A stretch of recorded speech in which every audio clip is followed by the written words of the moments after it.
normally it's quite expensive to get privacy, right? You need to do something. Do you want to know more about Bitcoin marketing? We have 5 Bitcoin guides for you. See link on description. Download is 100% free. Click now. In order to get financial privacy, and that is probably why it's so hard to explain that this thing is a basic right. So you're suspicious because you're doing effort to get privacy, so you must be hiding something. And now we have these new technologies like signature aggregation and second layers that would actually make privacy cheaper. And that's really nice, because then you can say, well, of course I'm getting privacy, because why would I spend more money to not have privacy? So it's easy to explain to people, easy to explain to governments. Do you think that's coincidence? Is just lucky coincidence good for us, or is there more to it? And do you think that might change again, where we get to a situation where privacy is expensive again? That's a really great question, and I think it's very insightful too, because the reason we can afford more privacy is because privacy, like any other feature, can be, through the use of technology, made less expensive. So as you scale up technology, you reduce the marginal cost of all kinds of products and services, and privacy is really just a service or feature of markets.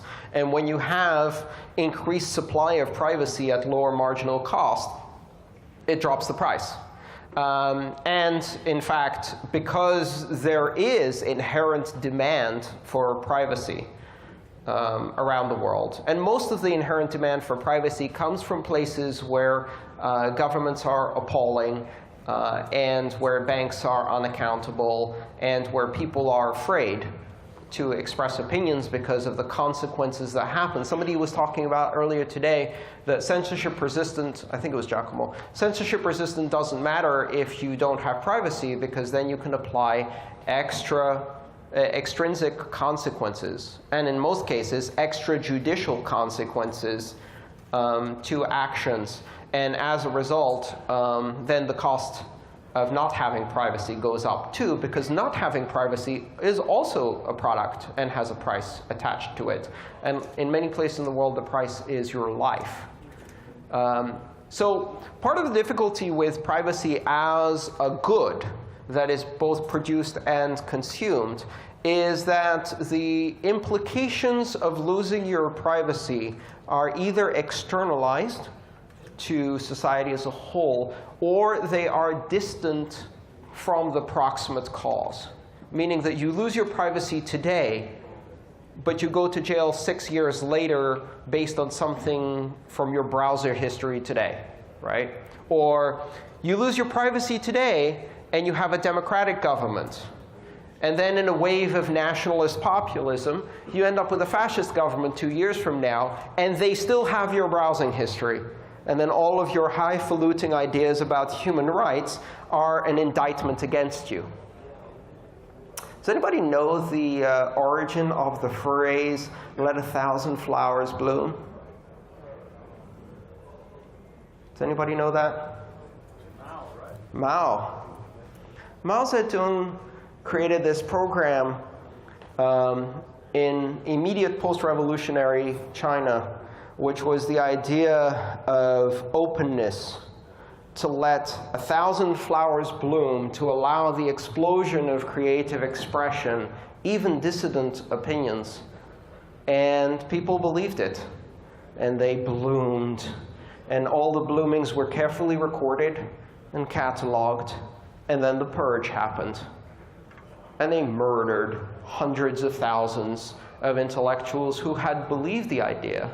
What they don't tell you is that "let 1,000 flowers bloom" immediately preceded one of the greatest ethnic and intellectual cleansings in China, political cleansings, that was based entirely on allowing people to speak, carefully cataloging that information, and then a few years later, indicting them for it in summary way.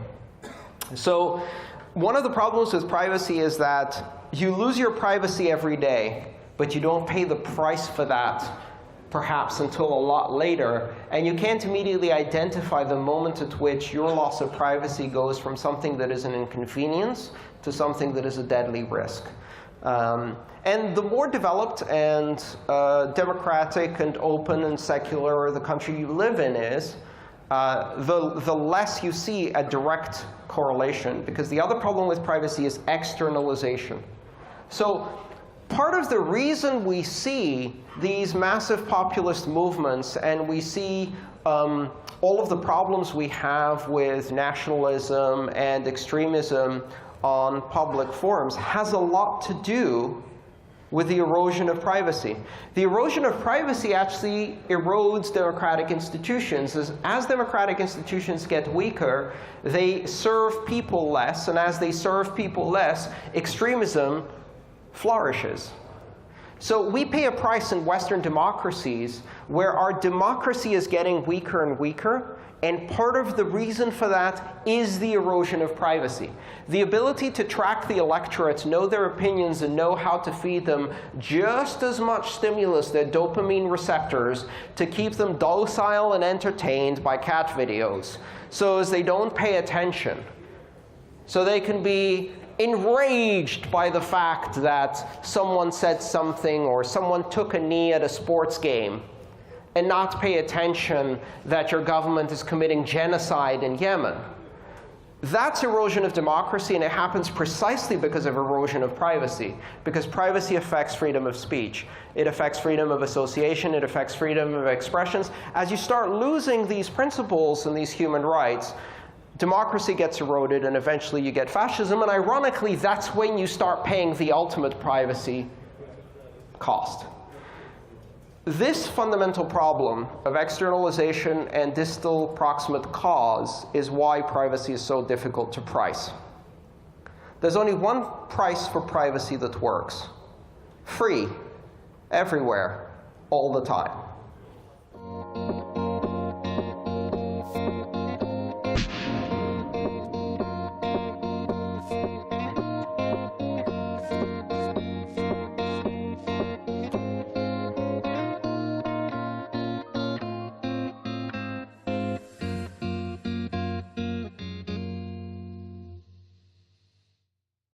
Do you want to know more about Bitcoin marketing? We have 5 Bitcoin guides for you. See link on description. Download is 100% free. Click now.